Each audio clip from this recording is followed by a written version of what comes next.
Tatlo inaresto sa magkaiwalay na drug buy-bust operation sa Cainta, Rizal. Dalawa sa mga suspect umami sa krimen. May unang balita si EJ Gomez. Arestado ang 23 anyos na lalaking ito na sangkot umano sa pagbebenta ng mga ilegal na droga sa Cainta, Rizal. Nakabili sa sospek ang police asset na nagpanggap na buyer sa ikinasang buy-bust operation sa 2nd Street, San Buena, Barangay Santo Domingo nitong Lunes. Nag-deliver siya ng drugs from Rodriguez Montalban going to Cainta. Doon sa bahay ng kaibigan niya, nandun din yung pusher buyer natin tsaka yung asset natin. At doon na nagkaroon ng bintahan ng droga. Nasabat sa kanya ang 5 pakete ng hinihinalang shabu.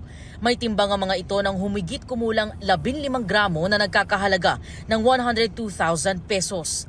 Ayon sa pulisya, nagbebenta din ng droga online ang suspect na kinilalang si alias Kaibigan.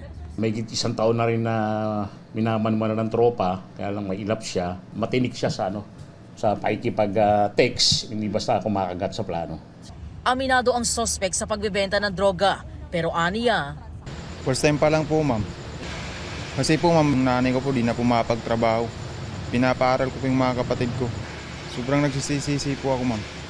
Hindi ko po alam na ito pong kahulugan. Sa isa pang buy-bust operation ng Cainta Police pasado alas 7 kagabi, naaresto naman ang magkapatid na lalaki matapos mabilhan ng ilegal na droga ng police asset. Nakumpiska sa kanila ang aabot sa 12 grams ng umano'y shabu na nagkakahalaga ng mahigit 81,000 pesos. Galing sa Taytay ang kanilang droga ayon sa pulisya. Aminado ang suspect sa krimen habang tumanggi naman ang isa sa paratang. Gawa po ng kahirapan na. Hirap po ng mahanap ng trabaho. Kung may trabaho lang po, bakit papasukin ko po yung ganitong trabaho?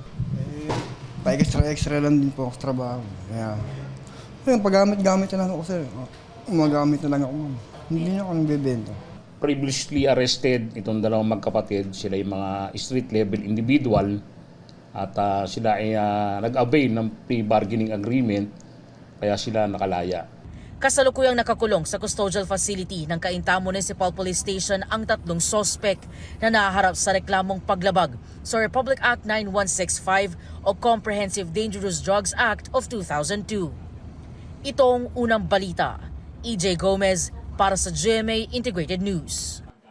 Igan, mauna ka sa mga balita. Mag-subscribe sa GMA Integrated News sa YouTube.